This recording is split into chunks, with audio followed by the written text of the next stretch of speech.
Kdo smo in kaj delamo?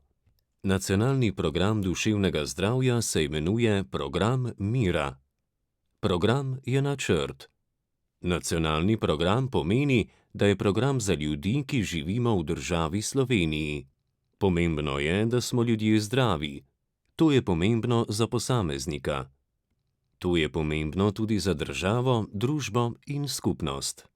Pomembna sta tako telesno kot duševno zdravje.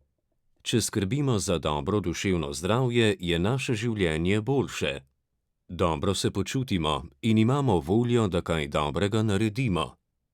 Pomembna področja duševnega zdravja, s katerimi se ukvarja program Mira, so: skrb za duševno zdravje otrok in mladostnikov, odraslih oseb v njihovem domačem in delovnem okolju ter starejših oseb, preprečiti vpliv alkohola na duševno zdravje ljudi, preprečiti nekemične ali vedenjske zasvojenosti, kot so na primer zasvojenosti z igrami na srečo ali digitalne zasvojenosti, preprečiti samomore.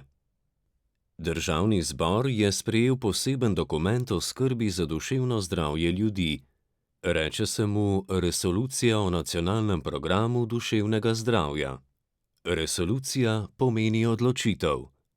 Državni zbor se je torej odločil, da bomo imeli poseben program Mira. Program Mira je načrt, kako ohraniti in izboljšati duševno zdravje ljudi v Sloveniji.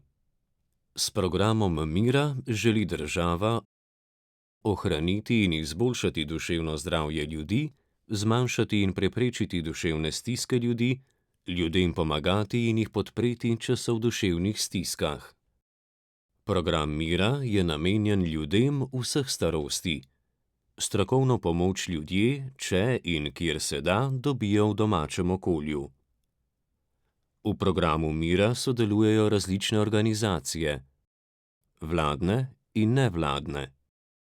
To so zdravstvene, socialne, šolske, delavske in druge organizacije. Skupaj lažje pomagajo ljudem.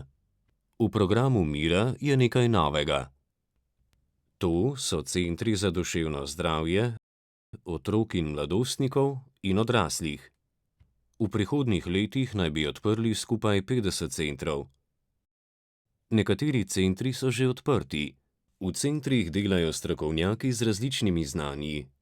Program Mira, nacionalni program duševnega zdravja, izvaja Nacionalni inštitut za javno zdravje. Vir: www.zadusevnozdravje.si /o programu /opis programa